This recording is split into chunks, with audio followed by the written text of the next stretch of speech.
Vous allez bien? Ça va, Ça va, merci, merci et vous? Il y a du monde qui vient ce matin. Oui, on a déjà eu 2-3 personnes ce matin, oui. Ah bah, c'est un succès. Hein. Oui, On a quand même eu plus que 800 personnes Oui, tout à fait. en pratiquement 2 mois qui sont venues ici, qui ont téléphoné. Hein. Je veux dire que c'est une nécessité aujourd'hui sur nos territoires ruraux d'avoir cette maison France Service. Après la disparition de tous nos services publics, tribunal, direction départementale de l'agriculture, l'équipement, perception.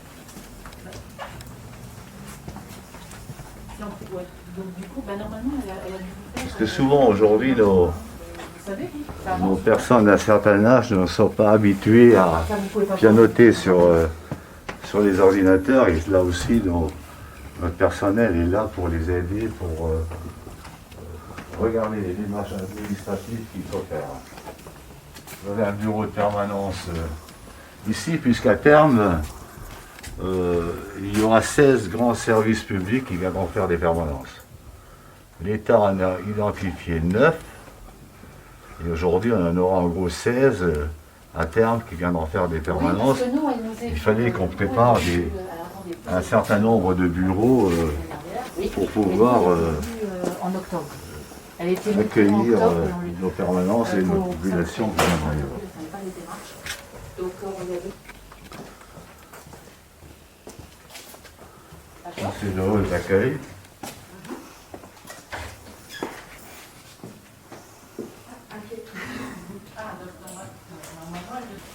Alors ce sont du personnel de la communauté de communes qui sont à l'accueil. L'État nous donne une notation de 30 000 € par an pour les frais. Bon, ça ne suffit pas. On va essayer d'en avoir un peu plus. Ça a quand même un coût, hein. Mais après, bon, si on veut dynamiser nos territoires, il faut pas toujours regarder sur les moyens financiers. On fait des efforts exceptionnels pour qu'on puisse réaliser quelque chose sur les territoires. Et moi, la Maison France Service aujourd'hui, pour moi, est un succès. Je suis un maire heureux, pas tous les jours, mais un maire heureux parce qu'on a pu mettre en place cette Maison France Service, et je le vois tous les jours, les gens sont contents, disent heureusement qu'on a cette Maison France Service pour venir rencontrer ces dames, avoir des renseignements, et voilà, cette maison joue son rôle aujourd'hui sur le territoire rural de Boulay. Et les gens, avant que la maison n'ouvre, à votre avis, comment ils faisaient? Est-ce qu'ils s'étaient résignés? Est-ce qu'ils s'étaient dit, bon, bah tant pis, on laisse tomber les démarches? Ou ils essayaient quand même de faire valoir leurs droits?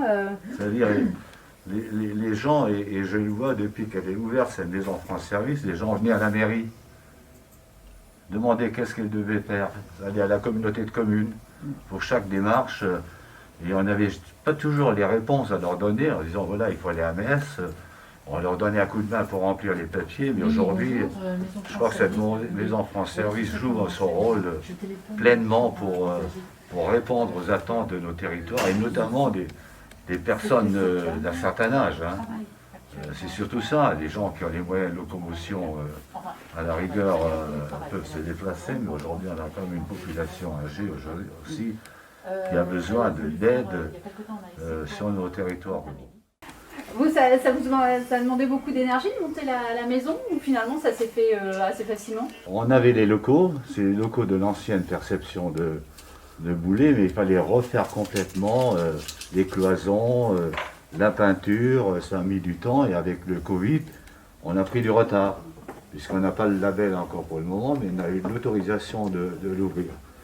Mais on a eu de la chance, dans le cadre de l'aménagement de ces locaux-là, d'avoir un chantier d'insertion. C'est les gens de l'insertion qui ont fait la peinture, qui ont fait les cloisons en partie, et ça nous a beaucoup aidé financièrement, bien sûr. Hein. C'est quand même un coût. L'État nous a subventionné à 60%, le reste à la charge de la collectivité. Mais bon, on s'est donné les moyens parce qu'il ne s'agit pas toujours de dire notre mécontentement quand je suis allé chez le président de la République Dire on n'est pas content, il faut arrêter l'hémorragie. Ensuite, quand on nous propose quelque chose, comme certains ont dit, qu'est-ce que c'est encore ce machin-là qui ne servira à rien? Et moi j'ai dit non, on nous propose quelque chose, moi je l'accepte et on essayera de faire fonctionner cette maison service public par la communication bien sûr également, qui est important pour que les gens le sachent sur nos territoires ruraux de cette communauté de communes. Nous sommes une petite communauté de communes, 24 000 habitants, 37 communes. Boulay est la ville-centre et le reste ce sont des communes rurales. Et il y a une attente très forte de nos concitoyens aujourd'hui. Quand je vois qu'on a fermé année par année nos grands services publics ici à Boulay, alors qu'on était chef-lieu d'arrondissement, chef-lieu de canton, on est un territoire qui progresse en nombre d'habitants, on a une croissance de 4% par an, ce qui est énorme. On est pratiquement la seule ville aujourd'hui qui progresse en population. C'est dû aussi du branchement autoroutier. Beaucoup de personnes de Nest viennent construire à Boulay.